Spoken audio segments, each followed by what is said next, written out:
If you've ever scrolled aimlessly through YouTube, scoured the archives of Rate Your Music, the r/music Reddit thread, or even the Facebook group Patrician Music chart posting, you'll have heard of the needle drop.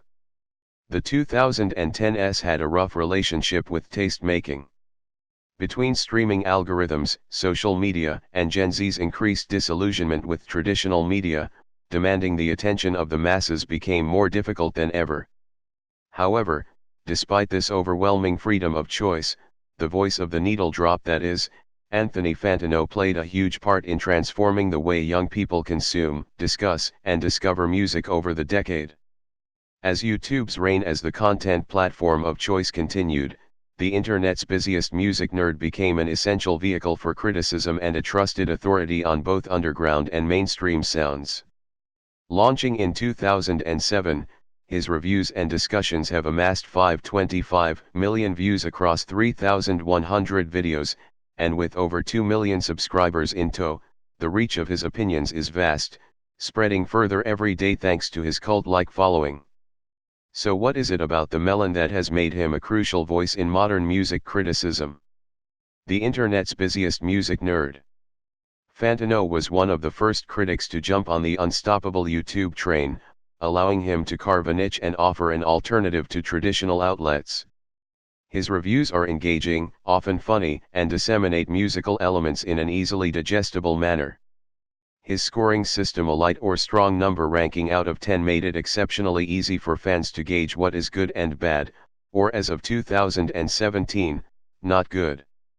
Unlike many critics, who desperately try to retain an air of objectivity, he became a relentless champion of certain acts and genres. Without his support, death grips may never have infiltrated the mainstream as strongly as they have.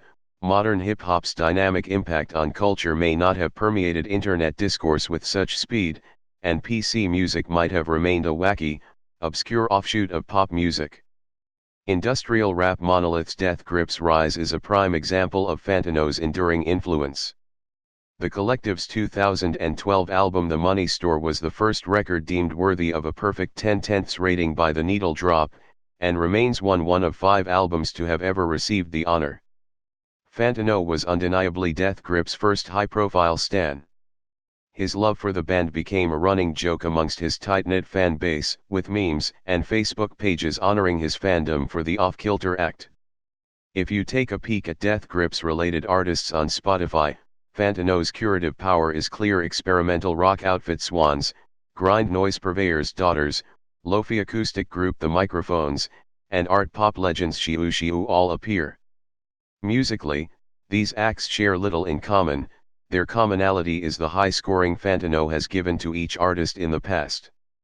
While Fantano continually covered major mainstream acts, it was his penchant for cool artists that enticed young music lovers, hungry for alternative clout. Over time, his fan base became critical of his reviews. Fantano famously bestowed The Weeknd's excellent 2011 mixtape House of Balloons a 3. The video accumulated over 5,300 dislikes. Fans still occasionally comment on videos that it's his worst review of all time. The albums he disliked became as memeable and popular as the albums he adored.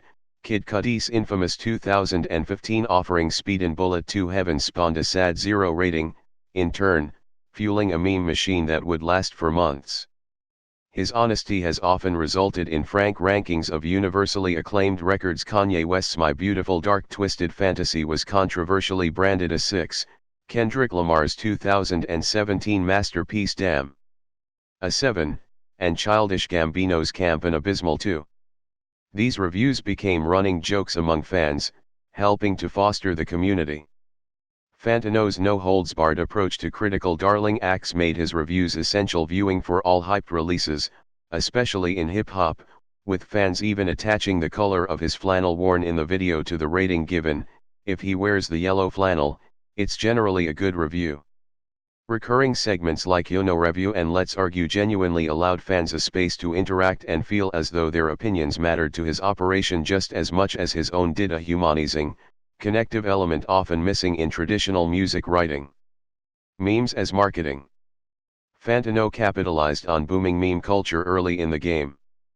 His videos are drenched in typical meme tropes, droning audio, extreme close-up shots of his face, and exaggerated color saturations became an essential element of his criticism, increasing their online shareability and propelling his popularity on internet shitposting sites like 4chan, more on that later. His alter ego, Kalchuk Esta, who he appeared in character as at his live talk in Sydney in late 2016, propelled Fantano's penchant for absurdity and showcased that although he spent a great deal of his time analyzing experimental harsh noise records, he didn't take himself too seriously, an essential quality for internet content creators.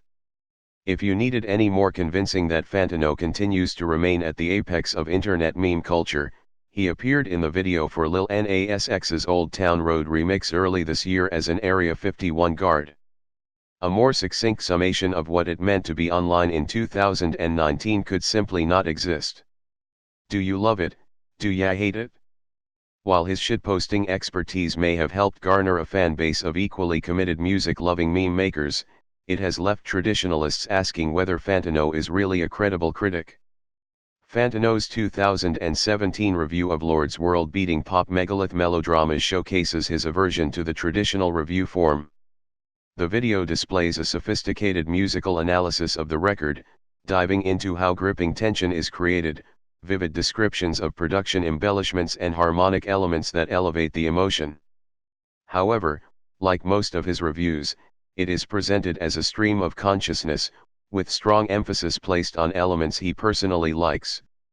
Throwaway comments like, "I wasn't at all impressed at the lyrics on Pure Heroin" when looking into melodrama's themes could cause the casual critic to wince. Fantano focuses heavily on context, rather than the musical and lyrical ideas present. In 2017, Fantano scored Lil Pump's Flash in the Pan self-titled mixtape a 7, meaning it was better than Kanye's MBDTF. In his review, Fantano discusses Pump's importance to the burgeoning SoundCloud rap movement and the culture at large. The assessment was laughable. His reviews could also be perceived as unnecessarily harsh in an attempt to plant the seed for meme-spiration to his rabid audience, the most recent example being Chance the Rapper's The Big Day dismal 0 scoring. While fans at large were disappointed with the record, the ongoing online savagery led to Chance disturbingly tweeting about how he had the feeling that people want me to kill myself, in a response to the backlash. Over the last 10 years, he's also frequently offered a surface-level approach to some genres, most glaringly by brushing off the impact of mainstream metal and punk artists. Instances like comparing seminal emo revival act The Hotelier to Third Eye Blind, and referring to 00's emo legends Senses Fail as Senses Fall, may have caused many to sharpen their eyeliner sticks. There were more serious criticisms. In 2017, The Fader published an article accusing Fantano of using his, now defunct, side channel Thaddeus the Plan to pander to the alt-right through Pepe the Frog memes and potshots at SJWs. Fantano strongly refuted the accusations in a lengthy video, arguing the channel was satirical, and the Fader pulled the article offline a short time later, the matter having been settled privately. Apart from anything else, the incident highlighted the tension that exists between Fantano and traditional music publications and critics. But Fantano has powerful supporters as well.